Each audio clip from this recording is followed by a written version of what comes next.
District English Readathon Contest participant, Division School Press Conference Phase 1 qualifier, Top 20, Division School Press Conference Phase 2 qualifier, Science Investigatory Project participant,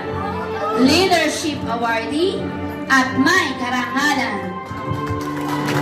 Hayaan niyo po munang basahin ko ang nilalaman ng plaque. Beacon of Tomorrow, Leadership Awardee, in recognition of exceptional leadership, unwavering dedication, and exemplary character, who has inspired others and demonstrated the potential to lead with purpose and integrity